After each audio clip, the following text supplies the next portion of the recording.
wabarakatuh. Selamat pagi anak-anak ibu. Apa kabar semuanya? Sehat-sehat kan?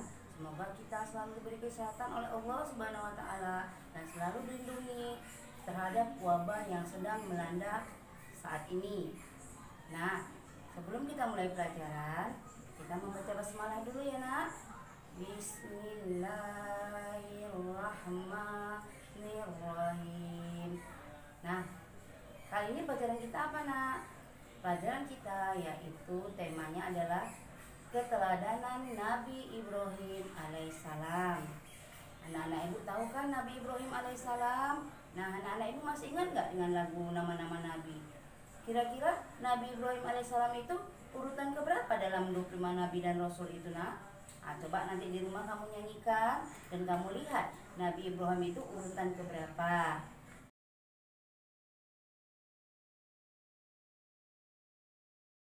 Nabi Ibrahim alaihissalam lahir di Babilonia, sekarang disebut Irak. Ayahnya bernama Azar bin Nahur. Kala itu Babilonia dipimpin oleh seorang raja yang sangat zolim.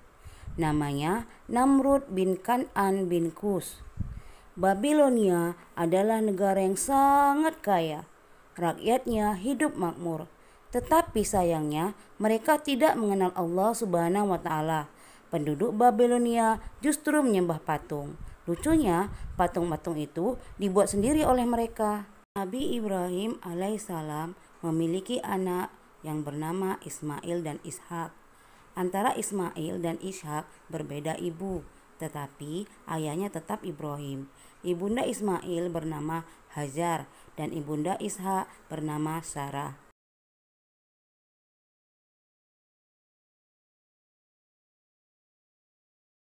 Ibrahim sejak kecil hidup di lingkungan yang penuh kemusyrikan dan kekufuran. Beliau dibesarkan oleh seorang ayah yang tidak seiman dengannya. Ayah Ibrahim ahli dalam membuat patung. Patung-patung itu dijual kepada penduduk Babilonia. Patung-patung itulah yang kemudian dijadikan sesembahan.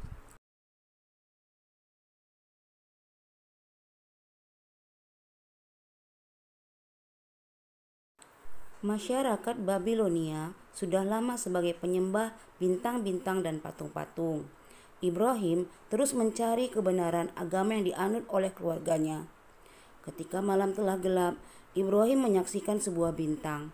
Dia sempat berpikir bahwa bintang itu Tuhannya. Tetapi tatkala bintang itu tenggelam, dia berkata, "Saya tidak suka kepada yang tenggelam." Kemudian, tatkala dia melihat bulan terbit, dia berkata, "Inilah Tuhanku."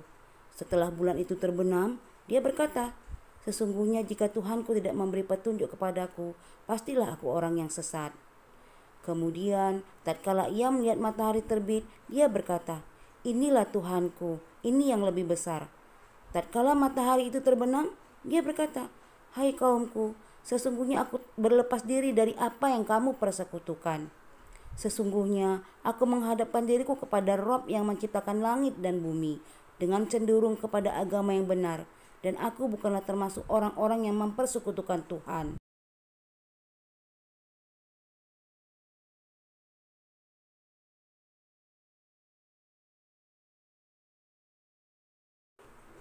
Dalam Al-Quran Surah Al-Baqarah ayat 260 dijelaskan bahwa Nabi Ibrahim alaihissalam berdoa kepada Allah Subhanahu wa taala, memohon supaya diperkenankan melihat kekuasaannya.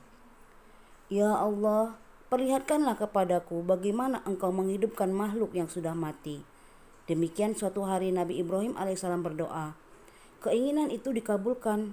Kemudian Allah Subhanahu wa taala menyuruh Nabi Ibrahim alaihissalam menangkap 4 ekor burung. Setiap burung diberi tanda. Selanjutnya burung itu dicincang. Bagian-bagiannya dicampur satu sama lain. Potongan tubuh keempat burung itu dibawa, lalu diletakkan di puncak 4 buah bukit. Keempat bukit itu letaknya berjauhan satu sama lain. Kemudian Allah Subhanahu wa taala memerintahkan kepada Nabi Ibrahim alaihissalam memanggil burung-burung itu. Dengan izin Allah Subhanahu wa taala, burung-burung itu hidup kembali, semuanya utuh seperti sedia kala. Allah Maha Kuasa atas segala sesuatu. Tak ada yang tak sanggup menghalangi kehendaknya. Hanya dengan kata kun, jadilah. Hal yang dikehendakinya pasti terbukti. Allah Maha Kuasa menghidupkan yang mati sangatlah mudah baginya. Nabi Ibrahim alaihissalam telah melihatnya sendiri. Hatinya makin mantap, keyakinannya makin kuat, keimanannya makin hebat.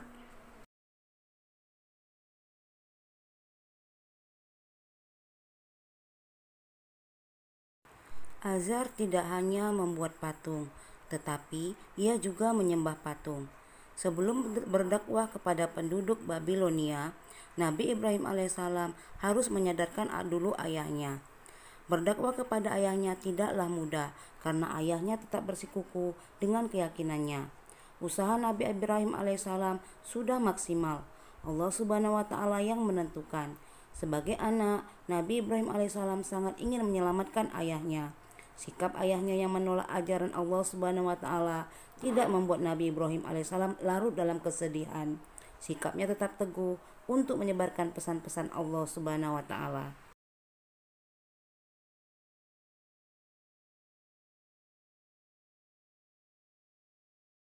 Raja Namrud memerintah dengan kejam. Semua orang harus taat, tidak boleh melawannya. Jika ada yang berani melawan, nyawa taruhannya.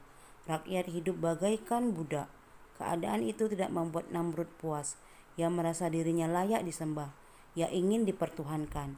Ia berpikir rakyat pasti mau menyembahnya.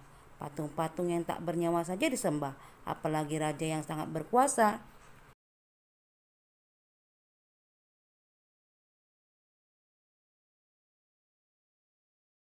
Ibrahim alaihissalam berdakwah tak kenal lelah, tetapi penduduk Babilonia menolak keras.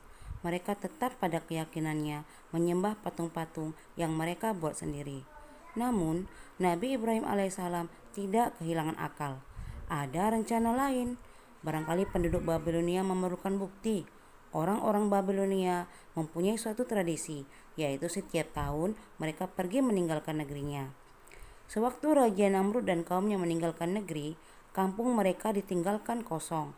Kesempatan itu dipergunakan Nabi Ibrahim alaihissalam untuk menghancurkan patung-patung Raja Namrud dan kaumnya.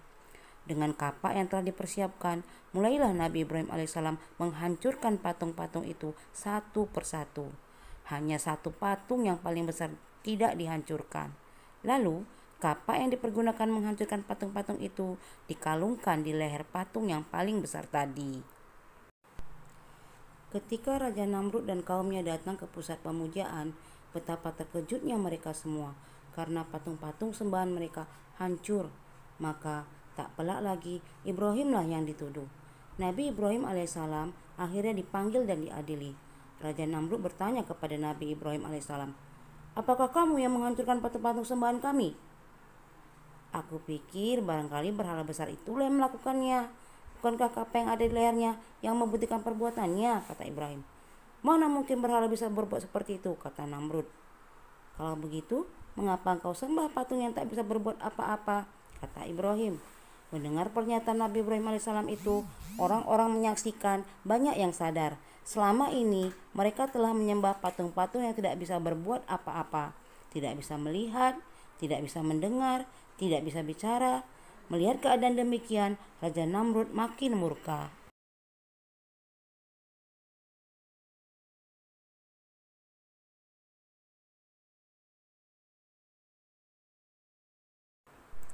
Raja Namrud akhirnya memutuskan bahwa Nabi Ibrahim alaihissalam harus dibunuh dengan cara dibakar hidup-hidup. Setelah kayu bakar dikumpulkan, Nabi Ibrahim alaihissalam diikat dan dilempar dengan alat pelontar yang membara. Api menjalar mendekati Nabi Ibrahim alaihissalam. Akan tetapi, ia tetap tenang. Hatinya bertawakal. Ia yakin Allah Subhanahu wa taala tak akan membiarkannya. Allah Subhanahu wa taala pasti menolong orang yang berjuang di jalannya. Ketika api menyala makin besar, Raja Namrud dan pengikutnya tertawa riang. Mereka menyangka bahwa Ibrahim telah hancur menjadi abu. Akan tetapi, betapa terkejutnya mereka melihat keajaiban yang tidak disangka-sangka. Setelah api padam, Nabi Ibrahim alaihissalam tiba-tiba berjalan keluar dari puing-puing pembakaran api dengan selamat tanpa luka sedikit pun. Allah Subhanahu wa taala menunjukkan kekuasaan dan kasih sayangnya kepada Nabi Ibrahim alaihissalam dan kaumnya. Nah, setelah kalian menyaksikan video tentang kisah Nabi Ibrahim alaihissalam, Ibu ada tugas ya. Apa tugasnya? Yang pertama, Nabi Ibrahim alaihissalam adalah nabi urutan ke titik-titik. Yang kedua, ayah Nabi Ibrahim bernama titik-titik-titik. Yang ketiga, Babilonia dipimpin oleh seorang raja yang sangat zalim yang bernama titik-titik-titik. Yang keempat, penduduk Babilonia tidak mengenal Allah Subhanahu wa taala, tetapi mereka menyembah titik-titik-titik. Yang kelima, Ibrahim hidup di lingkungan yang penuh dengan perbuatan titik-titik-titik. Nah, setelah selesai kamu kerjakan, jawabannya kamu kirim ke WA pribadi Ibu ya, Nak. Selamat bekerja. Wassalamualaikum warahmatullahi wabarakatuh.